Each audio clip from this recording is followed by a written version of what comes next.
What's going on, everybody? Welcome to a brand new episode of the 715 Brew Crew Tailgates podcast as part of the Man Cave podcast that is brought to you by the good friends, our good friends at Hy-Vee in Eau Claire. Don't forget to follow and subscribe to the 715 Brew Crew Tailgate podcast or the Man Cave podcast. And if you subscribe to the Man Cave podcast or follow the Man Cave podcast, you are going to get all the episodes as a part of our tailgate series. So Packers, Bucks, Brewers, outdoors, all that good stuff. Let's talk some Brewers as we are now officially less than 3 weeks away from opening day, Brandon.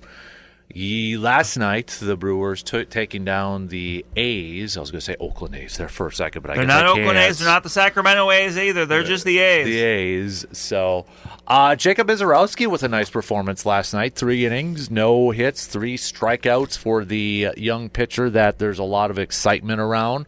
But another pitcher had himself a nice night, and it's somebody that you have mentioned in the past as well. Yoho. Craig Yoho over there. But I was reading a little bit too. Changeup is kind of like that was. Yeah, he's another changeup guy, and it's kind of been funny this spring, like seeing just different, Brewers media like talking about like, well, what's obviously because Devin Williams had the Airbender. Well, what's the name of this? And I did like Kurt Hogue from the Milwaukee Journal-Sentinel's idea. He called it the glitch because it just kind of looks like it looks like you're watching a stream and suddenly like it cuts out for a second just with the way it moves. I like that. Yeah, I like that name a lot. Yeah. So. But yeah, great outing for Craig Yoho, and he's someone that he's a reliever. I mean, Jacob Misiorowski, there's still some question whether he's a starter reliever. Craig Yoho's a reliever, but he has put up some insane numbers in the minor leagues. And then kind of going off some of the video, you also see that he's throwing this slider that looks pretty crazy as well. Like he's such a crazy story because he's a guy that wasn't a high draft pick. Like he was kind of I think he was a converted position player. They converted pretty. I love hearing stories like that. Yeah, like pretty late in the going, and he's just like, I guess I'll pitch, and then suddenly he's throwing this pitch that like very few people can throw. So I mean, he's someone that I don't know if he's going to break camp with the team. I mean, Pat Murphy after the game had talked about, he's like, well, when a guy throws like this, you take notice. But he's someone I could still see up within the first month or two of the season, and he's someone that he could be a heavy hitter in that bullpen pretty quickly. Yeah. So good to see that. And again, don't know if we'll see them right away. Probably not. And part of that is the Jose Quintana signing, maybe. Right. With it's not as there. much of a necessity. Misiorowski, I think at this point, Misiorowski, they still want to give time to start. And that's something you can just do easier at AAA and just see because, I mean, all things being equal, you would like him to be a starter just because starters pitch more innings than relievers. But I think the team also knows in the back of their mind, okay, if for whatever reason the starting doesn't work out, you can throw him in the bullpen and you feel pretty good. I mean, his stuff is tailor-made for the bullpen, but you want to still see if it can work as a starter.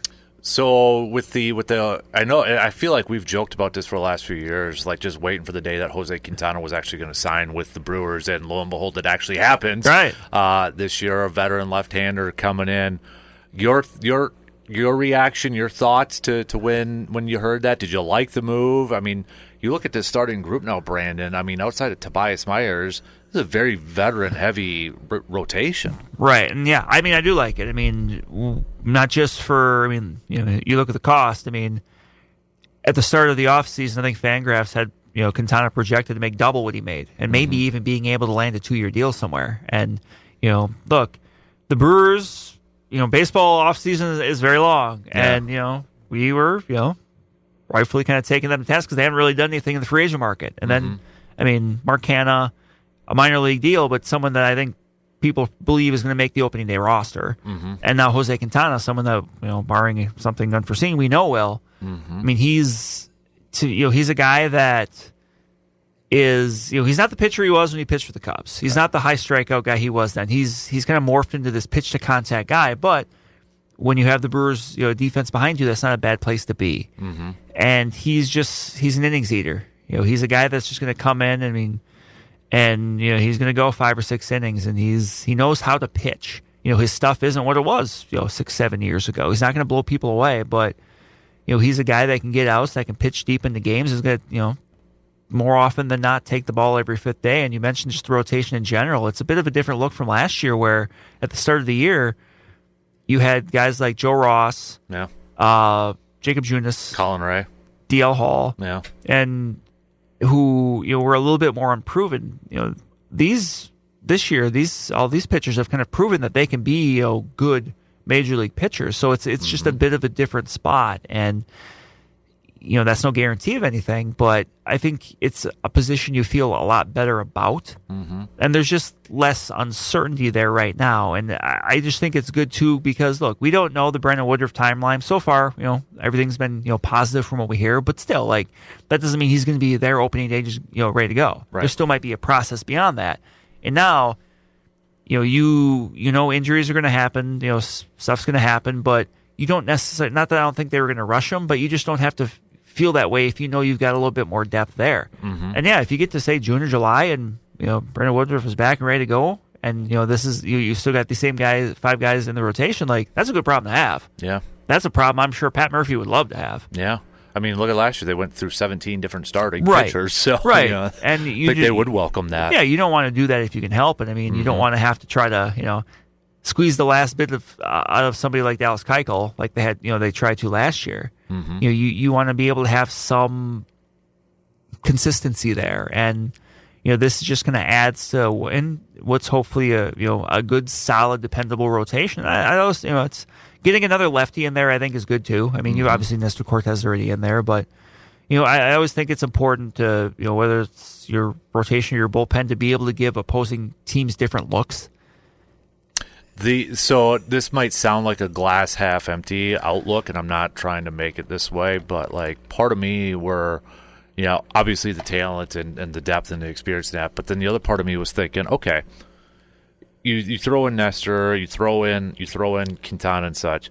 If the season's not going the way that they're hoping, and it's kind of evident that they're not going to go to the postseason, those are 2 guys that I could easily see being flipped to bring in a process because they're in their. I mean, right? They're on 1 year. They're free agents after this year, right? So like those, and everybody wants a starting veteran and those pitcher. are both. Even if say they struggle, I mean, because you have to figure if the Brewers are out of the race, then maybe those guys aren't pitching. But those are still guys that teams are going to look at and say, hey, for whatever reason it's not clicking there, maybe it will here. Nestor Cortez, obviously, last year in the World Series didn't go well for him. I mean, I don't think he was put in a great situation, but still, like those are 2 guys that if you're a team that's a contender, you look at and say, hey, you know what?